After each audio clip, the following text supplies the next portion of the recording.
My name is Scott Neigh, and this is Talking Radical Radio.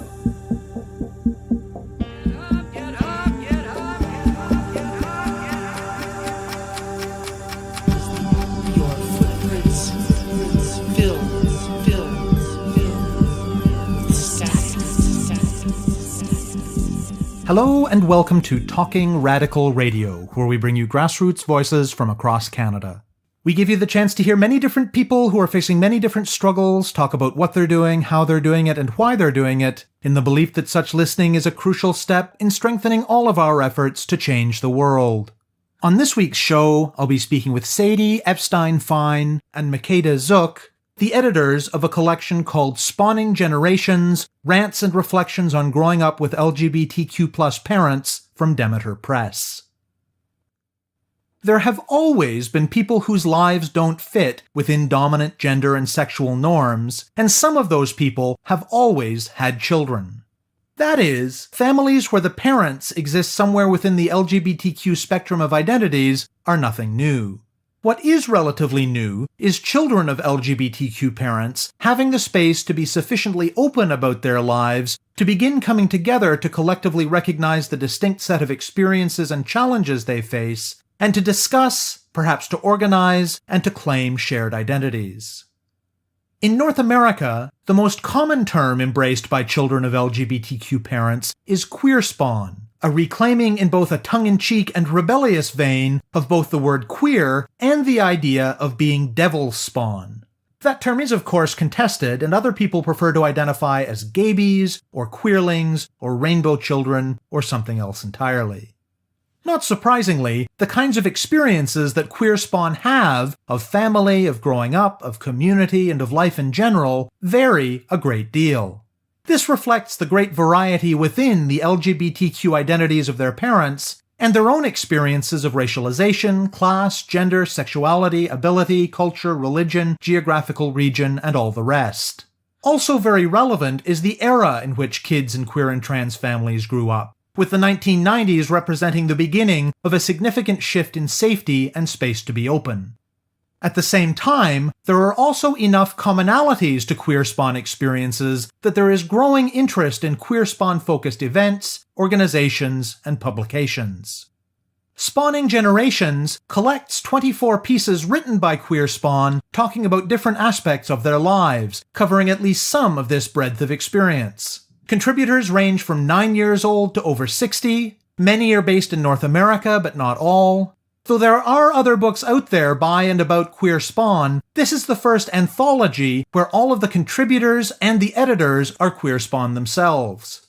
Both Epstein-Fine and Zook grew up in families with two moms in Toronto in the 1990s, and in fact both were quite involved from a young age in advocacy for queer and trans families. The pieces themselves range from the amusing to the inspiring to the heartbreaking. Themes of family and identity, of shame and pride and complicated ambivalence, of life and growth and loss, of community vitality and homophobic hostility weave through the book. Perhaps the most pervasive recurrent theme is the complex experiences that many queerspawn have of belonging, or not, across different kinds of contexts and different moments of their lives. For Epstein-Fine and Zook, one of the most important things they wanted to bring to their work as editors was to create a space in which queerspawn could tell their stories in their ways. For all of the changes in the last 3 decades, queer and trans families continue to face hostility, judgment, and barriers, so many queerspawn feel pressure from the heterosexist and homophobic mainstream to tell only a narrow range of kinds of stories. This collection, in contrast, is a space in which queerspawn have been able to delve deeply into the messy complexity that is no less present in their lives and families than in any other. In so doing, the collection is able to make a substantial contribution to the growing public conversation among queerspawn, to give queerspawn new ways to see their lives reflected, and to be a springboard that will help a growing range of voices from the children in queer and trans families to articulate their own unique experiences. I speak with Epstein-Fine and Zook about Spawning Generations, Rants and Reflections on Growing Up with LGBTQ Parents. I'm Sadie Epstein-Fine. I'm one of the co-editors of Spawning Generations, Rants and Reflections on Growing Up with LGBTQ Parents. My name is Makeda Zook, and I am the other co-editor of this collection called Spawning Generations. This is my first time co-editing a book, as I think it's Sadie's first time co-editing as well. The book's stories by Queerspawn, so people who have LGBTQ plus, so queer and trans parents. Each chapter is a different person's story. The contributors range in age from 9 years old to someone in their 60s. One of the intentions of the book was to really show that we've existed for a really long time and we continue to exist and our communities continue to grow. I grew up with two moms, as did Makeda. And for me, working as a quote-unquote professional queer spawn started for me when I was really young. Not that I didn't have a choice, but when I was younger, queer parents had no rights. And so I started speaking about my family to advocate for legalizing gay marriage, for making it possible for two women and later for parents of all different makeups to put their names on birth certificates.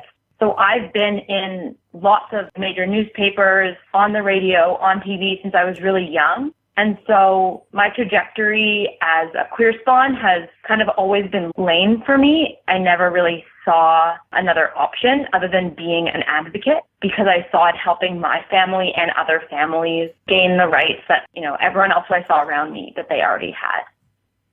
Similarly, I also grew up with two lesbian moms, and I've been speaking about my family and advocating for the rights of queer families for a long time, ever since I can remember. I remember being on a news program when I was 7, I think.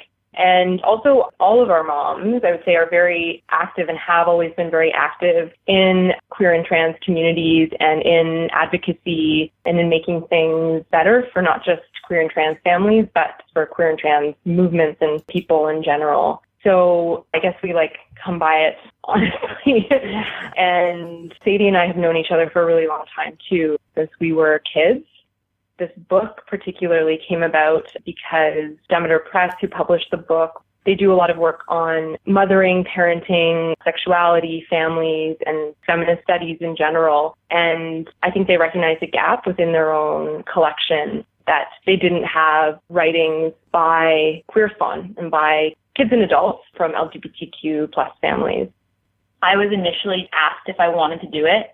And I was in my early 20s when I was asked, and I was really overwhelmed. And they believed in me. And then when I brought Makeda on, they believed in Makeda. And we have learned how to be editors, and we've learned how to publish a book. And here we are today. Yeah, we've learned on the fly with lots of support. Tell me a bit about the terminology, about the word queer spawn in particular, but also about why it's important to have a name for being children of LGBTQ plus parents. The word queer spawn is one of many. There's Gaby, there's Rainbow Child, Queerling. We've been trying to name ourselves since we've existed. And Stephen Lynch, who founded Collage, which is an organization for queer spawn, which is in the States, he founded the term. It's a reclamation of both the word queer and the word spawn. It reclaims the word queer, and it reclaims this idea that the kids of queer and trans people are devil spawn. And so we're saying we are queer spawn and we're proud of it. However, it's that rebellion that so many of us love that makes some people uncomfortable. And so some people actually choose not to use the word queer spawn. We do cover this in our introduction because we found it really challenging to find a word that unified us as a community and that simultaneously made everybody happy. And so we have chosen for this collection to use the word queer spawn because we feel that this collection is rebellious in its nature, in the stories that it's telling, and in the way that we have allowed people to tell their stories. The term, although it is contested definitely within our communities, and we're not a homogenous community, I think that it's really important for us to use a term like queer spawn in order to basically unite us and have a term to organize around. That's been super important because our communities are so disparate and spread out, and oftentimes, especially the older you get and the less at the forefront your parents are in your life, it's harder to necessarily find each other, and there's power in finding each other. There's a diversity of Queerspawn experiences, and yet there's still this power that comes with saying, oh my gosh, like my family is similar, me too. It was a very intentional choice because also it's the term that most people know about in Canada and the States. From what we can gather, the term gayby is more widespread and popularized in Australia, but Queerspawn is just a term that's been around more in North America and Canada, and so people know it more, and it's a term we can really come together around. And that being said, in recognizing that not everyone in the community feels the same way about the term Queerspawn, we also have chapters in the anthology that also challenge that too. What was your journey like of learning to be editors and learning to guide a book project like this? It was a huge undertaking, and I don't think we realized at first how big of an undertaking it was going to be. We both jumped in feet first, really excited to take on the project, and the authors in the book are really what kept us going. Their stories kept us going. Their excitement about the anthology kept us going. This wasn't our day job. So it's really a project that we've been working on consistently for 3.5 years-ish on the side of our desk. We've learned a lot as editors, and we really did grow into the role. So we did a general call out and we distributed it amongst our networks, and we tried to make it go as far as we could. So we made sure it went out amongst the Collage network in the States, amongst networks here in Canada, like through the 10 Oaks Project and Parenting Network and organizations that focus on queer and trans families. And then once we started receiving submissions from contributors, I was really blown away by the amazing stories that people were pitching to us. And as we went through the process, really seeing authors' vulnerability and trust in us was huge and felt like a huge responsibility, and one that I'm very humbled by and grateful for, that the contributors trusted us so much with their stories. For me, it was a very delicate balance of remembering that, so I edited 15 pieces primarily, and Makeda edited 15 pieces, that I had 15 live, real humans on the other side who were vulnerable and who had their hearts exposed, and 15 very different people who had to be communicated with very differently and who received comments and feedback in very different ways. And it wasn't, there should be a comma here that I found the most challenging. It was the human aspect of it. That for me was my greatest responsibility, my greatest challenge, my greatest learning, and my greatest joy, all at the same time. Give listeners a sense of the kinds of stories that are in the book. There's so many different ways of grouping these pieces. One way is through the decades. So there was definitely commonalities between people who were writing from different decades. Like if they were writing from the 50s, it looked really different from those who were writing in the 80s, and then way more different in the 90s. It was really the 90s where the kids started having less shame around having queer and trans families, and there was less secrecy around that. Whereas in the 50s, 60s, and 70s, you get a lot of pieces about what hiding looked like and what shame looked like. And while it didn't surprise me as someone who grew up in the 90s, it was humbling to read how my life, just being born 10, 20 years later, was so vastly different, even though we maybe both had two moms. What surprised me most was how vulnerable people were willing to go. So we have pieces about abuse intersecting with queer families. We have pieces about death intersecting with queerness and how those two things are inseparable, which is something that before this I hadn't thought as deeply about how all of the experiences that we have in our lives as Queerspawn are inseparable from the fact that we have queer and trans parents. And I'm tearing up as I'm talking about this because there are some pieces that I read that still make me cry because of how open-hearted the writer was.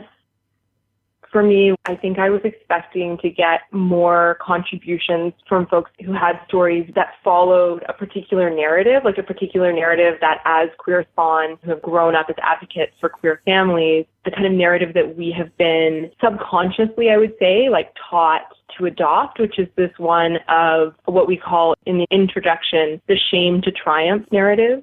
what that means for us is that there's this moment of shame about your family, realizing that your family is different for a lot of Queerspawn. Not every Queerspawn, but there's a theme of realizing your family's different and then feeling badly about that difference because of the homophobia and transphobia that exists within society. And then coming to a place later on of pride and that feeling of pride and coming to terms with how amazing your family is and being basically like, F you, my family is amazing and here is why. And that's the pride aspect of it. I was expecting, I think, more people's writing to follow that narrative. So the fact that people didn't is a very radical act. It's a very vulnerable and radical act because we're invested in our queer and trans families. Like, we are incredibly invested in ensuring that our families have the same rights as everybody else's families. And not just we have the same right in like a legal sense, but also that we're seen as real and valid and that we belong in society. And so because we're so invested in that, I think that despite all of the challenges that may happen in our families that happen in every other family, we feel this like protection, like we have to only show the quote unquote good parts of our family or like the TV worthy parts of our families in order to prove to the outside world that is inherently homophobic, transphobic, cisnormative, heteronormative, that we turned out quote unquote all right. One of the other themes that seemed to come up in your introduction and in many of the pieces was about the complicated experiences of belonging that many Queerspawn have. Talk a little bit about that. I've kind of always seen it as Queerspawn like walk between two banks where in the middle flows one river. It's like on one bank is the queer community and on the other bank is the like straight community. Queerspawn often straddle those two sides. I mean, I'm not speaking personally because I also identify as queer, so I'm just fully on the queer side. But Queerspawn are raised within queer communities, right? It's like other cultural communities. You are raised going to those celebrations. You're raised marching in pride parades. You're raised going to lesbian potlucks or, you know, gay dance nights with your parents. And then suddenly you grow up and maybe your sexual orientation is heterosexual. And you're not attached to your parents', leg anymore. And so you have to navigate that personal identity in the straight world while really feeling at home and belonging in the queer community that doesn't see you as one of them anymore because you're no longer that cute little kid in a rainbow shirt. You have a contributor who is a cis male who dates women, but who feels at one with the lesbian community because that's who he was raised by. And for him, that's a very natural identity. But of course, on the outside, he's perceived to be this cis male who doesn't belong in a room full of women. And so we are constantly trying to navigate those identities of like, when is it okay to just say we belong and for that to just be accepted? What kind of proof do we have to show that we belong in these communities that have raised us and brought us up to be the humans that we are today? And then I think on the flip side of that, identities that other contributors talk about are like navigating between different cultural communities. So like all people, we're constantly navigating the intersections of our identities that sometimes and very often butt up against each other and just don't seem to go together. As kids being on panels, because we live in a heteronormative, cis-normative world, the assumption is always that your own identity is going to be one of being straight and cisgender. Or like that's how you're going to grow up to be. And so I think as kids we're sort of thought of as like these cultural ambassadors almost, who do, I think as kids feel like that sense of belonging in both worlds. But then if we do end up being heterosexual and cisgender and then we grow up, sometimes we can find that there's a lot of skepticism, I guess, that might come from queer communities. And yet those are the cultures that we might feel most at home in. And so I think dealing with feelings of pain and rejection when you're not accepted or you're looked at kind of skeptically from maybe queer and trans communities is hard because, it's a bit of a feeling of rejection. How did you each think about what you wanted to say in your own individual contributions to the volume? So for me, halfway through the editing of the anthology, one of my moms died. So that was a really pivotal moment in my life. That is a really pivotal moment in my life. So I took a bit of a break from the anthology at that time. Sadie took on a lot of work at that time when I needed to step back. And then, I came back into it. I had written a piece actually that was very different before my mom had died. And I read it again after she passed, and it just didn't feel right anymore. It didn't resonate with me, that original piece that I had. And I had written a speech for my mom's memorial. And in that moment, when we were bringing all the pieces together for the final edit, I really felt like, you know what, I want something that speaks about me right now. Because I was a contributor to an anthology when I was in high school, and that piece of writing actually really focused on my own process coming out about having two moms and the struggles that I went through with that. And that piece was really important and impactful for me to publish at that time in my life when I was in grade 11. Now I'm in my early 30s, and for me right now, and especially when bringing the collection together, it was speaking about my mom's death and the impact that that had on me and how it relates to me growing up in a queer family and her queerness and how it's all connected. And that's what really spoke to me at this moment in time. So that's what I wanted to share with the world. My piece is kind of the opposite. It's a light, fun piece about my two comings out. My coming out as Queerspawn and my coming out as queer myself. And I purposely wanted to make it almost like a romantic comedy piece because I spent so many years crying about being Queerspawn, and I've spent so many years being a passionate advocate, and I just wanted to write a silly piece about being a teenager and what that feels like. And so I embraced that and dove into all those awkward, bubbly feelings of what it feels like to have your first love and your first crush and those butterflies. The scariest part for me was that the part about my coming out really focuses on my first queer love. Before I put it out into the world, I wanted to share it with them just to make sure that they felt comfortable. And it was kind of this beautiful experience. Just to share that with this person who now I have a deeper friendship with as an adult was totally cool and scary and then wonderful at the same time. And yeah, it was just a really fun piece to write.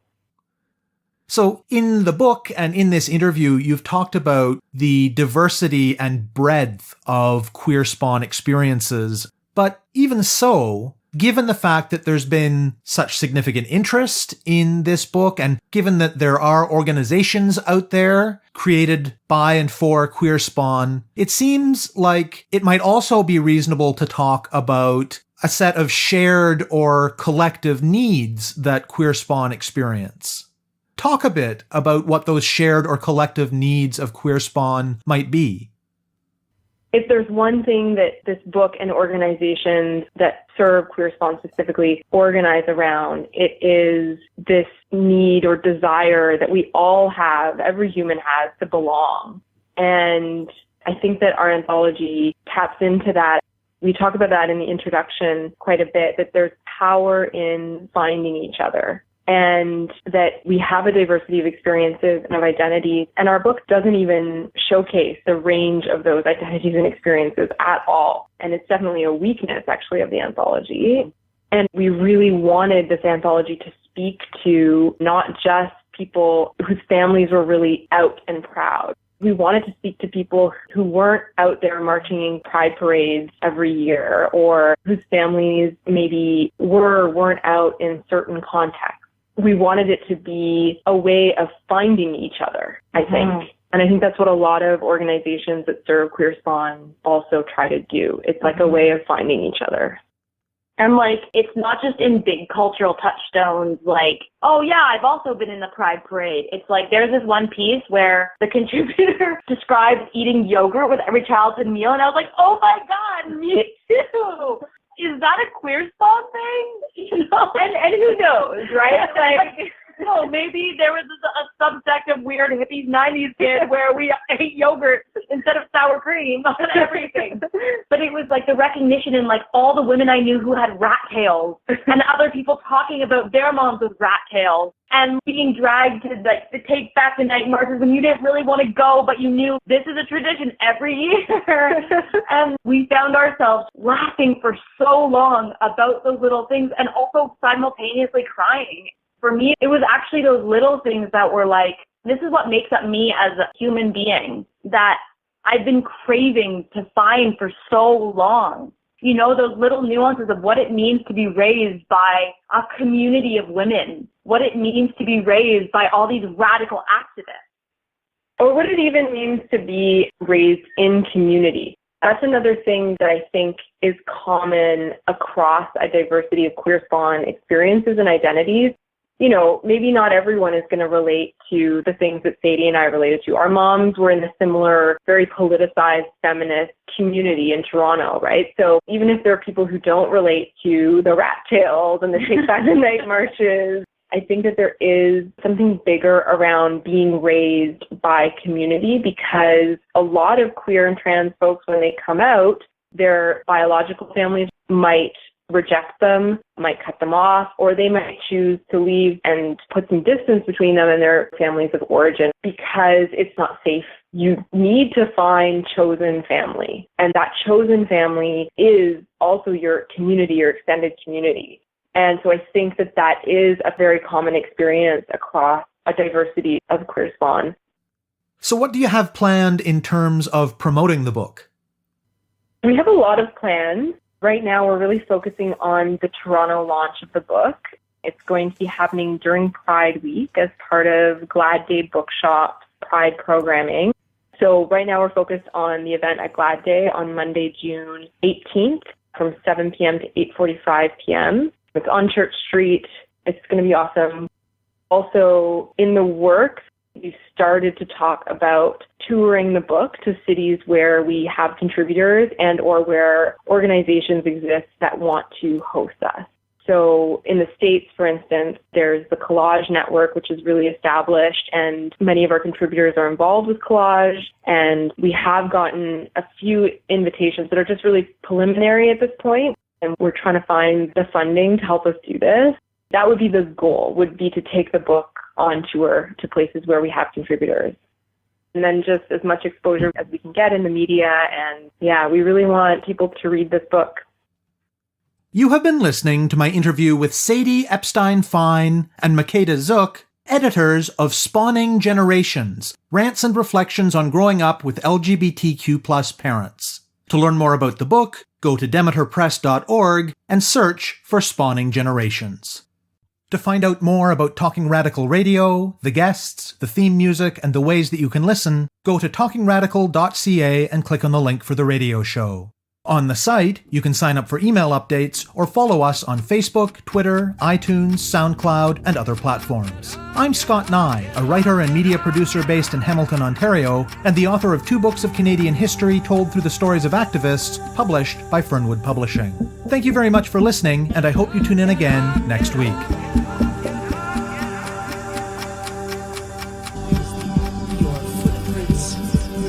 Fill.